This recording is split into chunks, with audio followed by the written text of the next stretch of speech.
দিগ্বিজয়ী পণ্ডিত, মহাপণ্ডিত। অনুস্বর বিসর্গ ভরা বড় বড় কথা তার মগজের মধ্যে গিজগিজ করিতেছে। সেই পণ্ডিত যে দেশে যান সেই দেশের পণ্ডিতদের তর্ক করিতে ডাকেন। তার তর্কের শর্ত এই যে তার সঙ্গে হারিবে পণ্ডিত মহাশয় তার টিকে কাটিয়া লইবেন, আর পণ্ডিত মহাশয় যদি হারেন তবে যে তাকে হারাইবে সে তার টিকি কাটিয়া লইবে। কাশী, কাঞ্চি, কনজ সমস্ত দেশের পণ্ডিত সমাজকে হারাইয়া তাহাদের মাথা টিকি শূন্য করিয়া অবশেষে পণ্ডিত মহাশয় নবদ্বীপে আসিলেন। সেখানে বহু বড় বড় পণ্ডিত ছিল। তাহার সঙ্গে তর্কে হারিয়া সকলের টিকি কাটা গেল। এবার সমস্ত দেশ জয় করিয়া তিনি দেশে ফিরিতেছিলেন। এমন সময় খবর পাইলেন পূর্ববঙ্গে বিক্রমপুর নামে একটা গ্রাম আছে। সেখানে অনেক বড় বড় পণ্ডিত। তাহাদের না হারাইতে পারিলে তাহার দিগ্বিজয় সম্পূর্ণ হইবে না। নবদ্বীপ হইতে নৌকা করিয়া শিষ্য সেবক সঙ্গে পণ্ডিত মহাশয় বিক্রমপুর রওনা হইলেন। তাহার আগে পিছে ৮-১০ খেলা নৌকা ভরা টিকি বোঝাই। এতদিন যেখানে যত পণ্ডিতের টিকি কাটিয়াছেন সব বস্তায় পুরিয়া সঙ্গে আনিয়াছেন। ২-৩ খানা নৌকায় পণ্ডিতের শিষ্যেরা বসিয়া বসিয়া বিক্রমপুরের পণ্ডিতদের টিকি কাটিবার আশায় কাঁচিতে ধার দিতেছে, ঘচা ঘচত ঘচা ঘচং। এই দিগ্বিজয়ী পণ্ডিতের নৌকা যখন বিক্রমপুরের ঘাটে আসিয়া ভিড়িল তখন সেখানকার পণ্ডিত সমাজের মধ্যে হাই হাই রব পড়িয়া গেল। বিক্রমপুরের পণ্ডিতদের বড় বড় টিকি, কারো 10 হাতি টিকি, কারো 20 হাতি টিকি, কারো বা 40 হাতি টিকি। সেই দিগ্বিজয়ী পণ্ডিতের সঙ্গে তাহাদের একে একে তর্কযুদ্ধ আরম্ভ হইল। প্রথম 10 হাতি পণ্ডিতের টিকি কাটা গেল, তারপর 20 হাতির, তারপর 30 হাতির, তারপর 40 হাতি পণ্ডিতের পালা। 40 হাতি পণ্ডিত টিকিতে ভালো মতো সরিষার তোল মালিশ করিয়া সেই দিগ্বিজয়ী সঙ্গে তর্কযুদ্ধে আগমন করিলেন। কিন্তু দিগ্বিজয়ী পণ্ডিতের একটি প্রশ্নেরও উত্তর দিতে পারিলেন না। তখন পণ্ডিতের শিষ্যেরা কাঁচি আগাইয়া ঘচা ঘচং করিয়া সে 40 হাতি পণ্ডিতের টিকি কাটিতে প্রস্তুত হইল। পণ্ডিত অনেক কাকুতি মিনতি করিয়া বলিলেন, তোমরা আজিকার দিনটা সবুর করো, কালকে আমার টিকি কাটিও।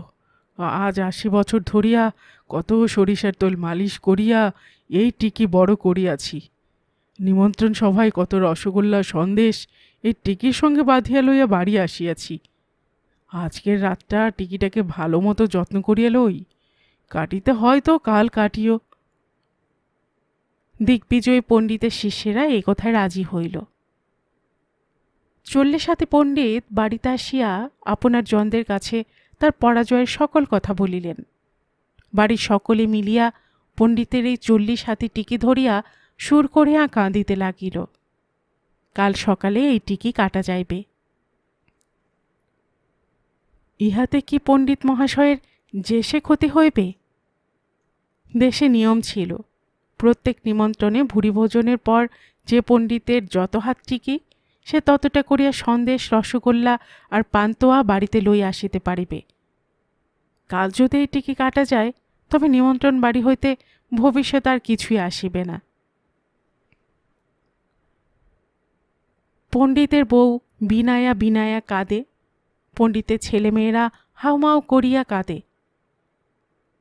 বাড়িতে ছিল একটি নমশূদ্র চাকর। সে আসিয়া জিজ্ঞাসা করিল, আপনারা এরূপ কান্নাকাটি করিতেছেন কেন?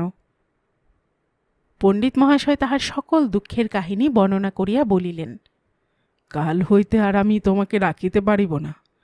টিকি যদি কাটা যায় আমার আর আয় থাকিবে না।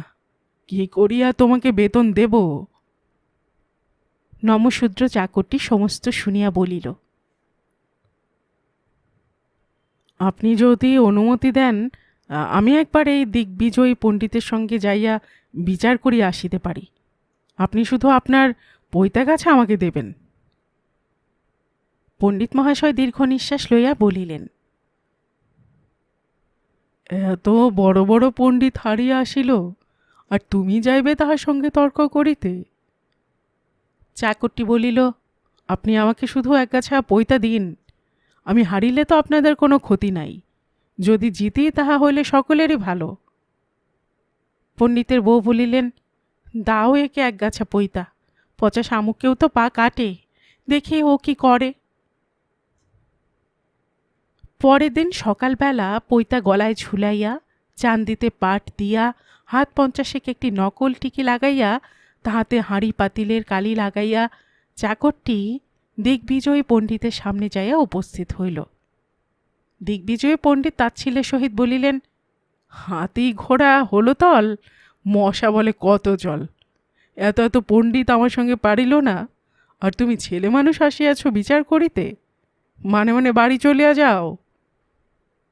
চাকর বলিল, অল্প বয়স বলিয়া আমাকে হেলা করিবেন না, এতটুকুন আগুনের ফুলকিতে সারা গ্রাম পুড়িয়া যায়, এতটুকু কাঁটাটা ফুটিলে হাতেও পা পিছড়াইয়া পড়িয়া যায়, এতটুকুন বড়শি দিয়া কত বড় বড় মাছ ধরিয়া আনে।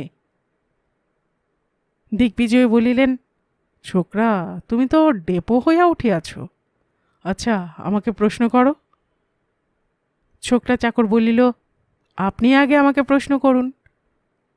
দিগ্বিজয় পণ্ডিত তখন জিজ্ঞাসা করিলেন, বলো তো তোমার কত চাটাই?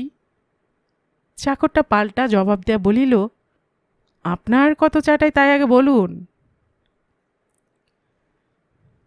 দিগ্বিজয় উত্তর করিল, আমার 100 চাটাই।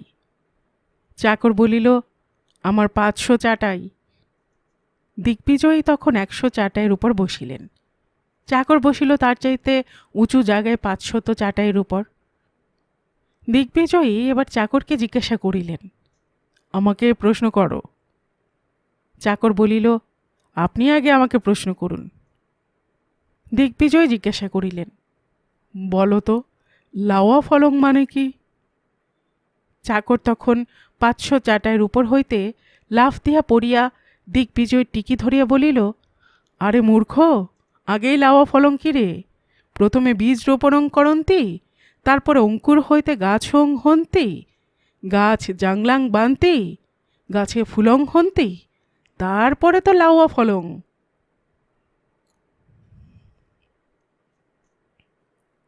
অর্থাৎ কিনা প্রথমে বীজ রোপণ করিতে হইবে, তারপর বীজ হইতে অঙ্কুর জন্মিবে, তাহা হইতে গাছ, গাছ আবার জাংলা বাহিলে তাহা হইতে ফুল ধরিবে, এই ফুল হইতে লাউ ফল ধরিবে। এত বড় দিগ্বিজয় পণ্ডিত ছোকরা চাকরের কাছে হারিয়া গেল। ছোকরা তখন তার টিকিটি কাটিয়া লাফাইতে লাফাইতে বাড়ি আসিল। পরের দিন বিক্রমপুরে সকলে মিলিয়া দিগ্বিজয় পণ্ডিতের সেই টিকি গাছা লইয়া রাস্তায় রাস্তায় নগর সংকীর্তন করিয়া বেড়াইল। টিকি শূন্য দিগ্বিজয় পণ্ডিত লজ্জায় দেশে ফিরিয়া গেল।